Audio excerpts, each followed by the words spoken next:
আসসালামু আলাইকুম এভরিওয়ান। আমি জাকারিয়া আলম আনসারী সীমান্ত।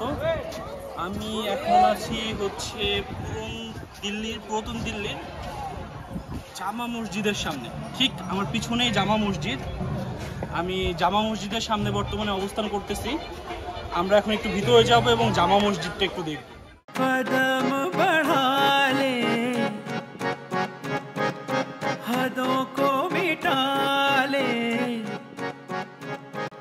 आजा खाली पल में पी का घर तेरा, तेरे बिन खाली आजा खाली पल में, तेरे बिन खाली आजा खाली पल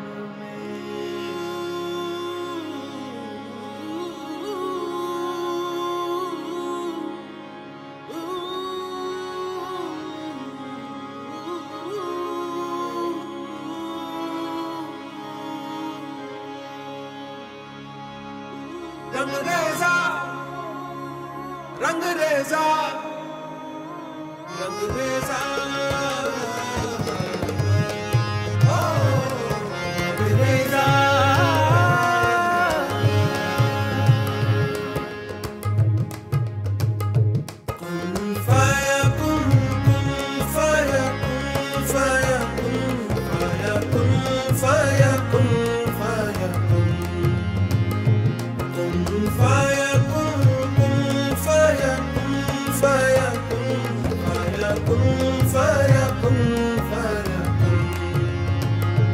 जब कहीं पे कुछ नहीं भी नहीं था।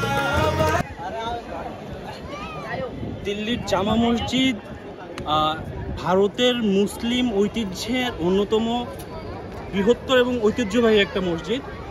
এটা মুঘল সম্রাট শাহজাহানের আমলে এই জামা মসজিদটা করা হয়েছে। ঠিক আছে, মুঘল সম্রাট শাহজাহান চেয়েছিলেন যে ওনার যে দরবার, রাজদরবার, সেই দরবারের থেকেও আল্লাহর একটা দরবার কিংবা আল্লাহর একটা ঘর ওনার দরবারের থেকেও যাতে বড় করে করা হয়, ওনার এটা একটা ইচ্ছা ছিল। যে কারণে উনি ঠিক ওনার দরবারের সামনে, ঠিক লালকেল্লার সামনেই, আমাদের এই মসজিদের সামনেই দেখবেন লালকেল্লা আছে, এই লালকেল্লার ঠিক সামনে ছোট একটা পাহাড় ছিল, সেই পাহাড়ের উপরে এই জামা মসজিদ নির্মাণ করে।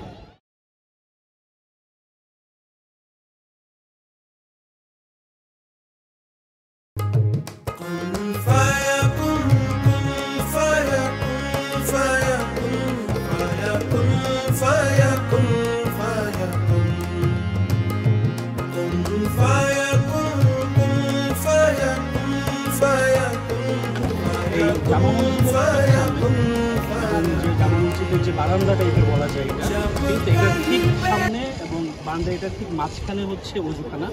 এখানেই সব মুসলিমরা উজু করে। আসেন আমরা একটু উজু করি, 2 রাকাত নামাজ পড়বো ইনশাআল্লাহ।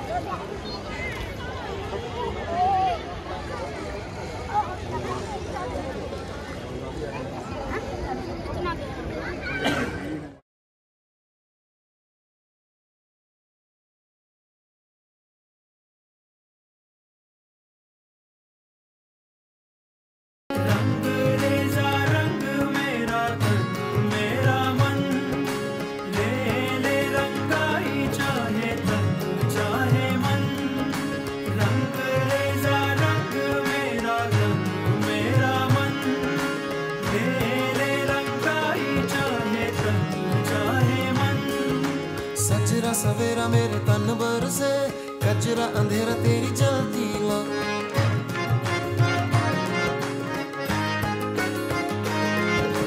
सजरा सवेरा मेरे तन भर से कचरा अंधेरा तेरी जलती ला, कतरा मिला সম্রাট শাহজাহান 1650 সালে এই মসজিদের নির্মাণ কাজ শুরু করেন এবং এই মসজিদের কাজ সম্পূর্ণ হতে 6 বছর লাগে।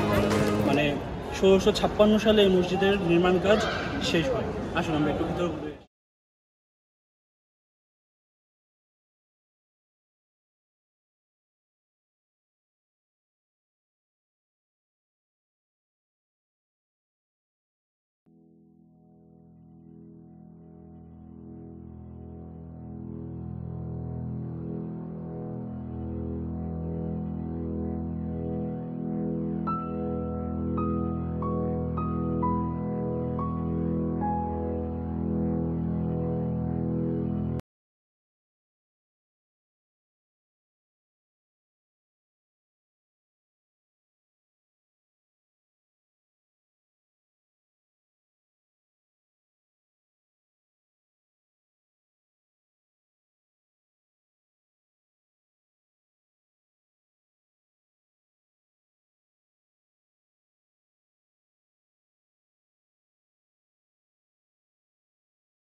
এই জামা মসজিদে 3টি গম্বুজ আছে, 3টি গম্বুজই মার্বেল পাথরের তৈরি, ঠিক আছে। ওই আদিম যুগে মার্বেল পাথর দিয়ে 3টি গম্বুজ তৈরি করা হয়েছে এবং এই মসজিদ নির্মাণের জন্য আপনার 5000 নির্মাণ কর্মী কাজ করেছিল এবং ওই সময়কার কারেন্সিতে বলেন, আর এখনকার টাকা হিসাব করলে তো আলাদা হবে, ওই সময়কার কারেন্সিতে প্রায় 10 লক্ষ টাকার খরচ হয়েছিল এই জামা মসজিদ নির্মাণের সময়।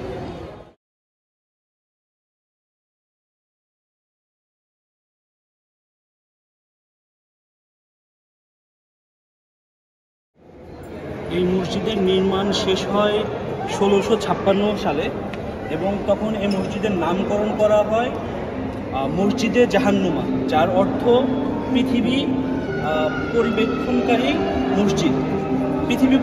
মসজিদ, রাইট। এবং সুলতান শাহজাহান বা সম্রাট শাহজাহান উনি ওনার ঠিক দরবারের সামনে, ওনার লালকেল্লা ওনার দরবার ছিল, ঠিক দরবারের সামনেই এই মসজিদটি নির্মাণ করেন এবং বর্তমানে এটি মুসলিম ঐতিহ্যের একটি নিদর্শন হিসেবে দাঁড়িয়ে আছে এখনও এই ভারতের বুকে এবং বর্তমানে বলা যায় ভারতের একটি দর্শনীয় স্থান হিসেবে ওই মসজিদটি পরিণত হয়েছে। এখানে প্রতিদিন হাজার হাজার মানুষ আসে শুধু মসজিদটি দেখার জন্য, ভারতীয় বলেন, বাংলাদেশি বলেন এবং আরও অন্যান্য দেশ থেকে আসে। যেমন আমার পাশেই একটা গ্রুপ আছে, হয়তোবা তারা ইউএস কিংবা কানাডা থেকে এসেছে শুধু এই মসজিদটা দেখার জন্য। তো ইসলামের সুদর্শন একটা নিদর্শন হিসেবে বর্তমানে এই মসজিদটি ভারতে অবস্থান করছে।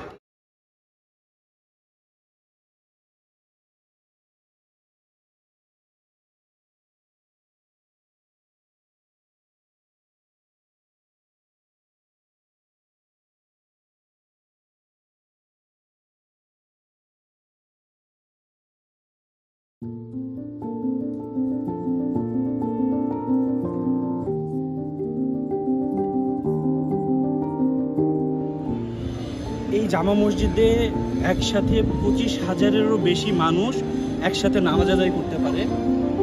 তাহলে আপনারা ধারণা করতে পারেন জামা মসজিদটি কত বড়।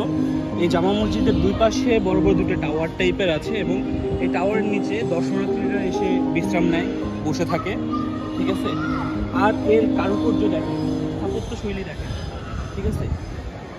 সম্রাট শাহজাহানের যুগে এরকম স্থাপত্যশৈলী চিন্তা করা যায়, বিশ্বাসনীয়।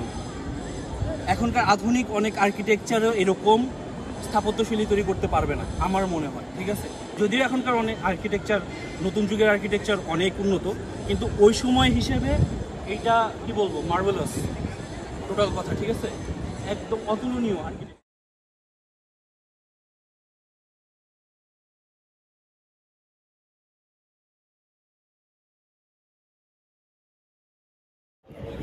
আজকে আমার সাথে জামা মসজিদে আসছে তানভীর ভাই এবং হালিম ভাই। আমরা তিনজনই আসছি আজকে জামা মসজিদ দেখতে। আমরা ইনশাল্লাহ 2 রাকাত নামাজও পড়েছি আল্লাহর মেহরবানিতে। তো তানভীর ভাই এখন জামা মসজিদ সম্পর্কে কিছু বলবে আর কি। আসসালামু আলাইকুম। আসলে এই মসজিদটা দেখে আমার মনটা খুব ভরে গেছে। ভারতের মাটিতে এত সুন্দর একটি মসজিদ, সম্রাট শাহজাহান থেকে তার দরবারের পাশে চমৎকার একটি কারুকার্য সহিত একটি মসজিদ তৈরি করেছে, যেটা ভিডিও আসলে দেখিয়ে শেষ করা যাবে না। আমি যতক্ষণ এখানে আসি আমার মন জুড়িয়ে যাচ্ছে এবং আমি বিভিন্ন দর্শনার্থীকে দেখছি, বিভিন্ন দেশ থেকে, ইউরোপ, আমেরিকা, সবগুলো দেশের দর্শনার্থী এসেছে এবং ছেলে মেয়ে সবাই এখানে উপস্থিত আছে একসাথে। সবাই খুবই আনন্দ করছে আর জায়গাটা এতই সুন্দর যে এখানে ভিডিও করতে করতে শেষ হয়ে যাওয়ার কথা, তাও শেষ হবে না। শেষ বলতে এখানে কিছু নেই, মন ভরে গেছে আমার, আনন্দিত আমি।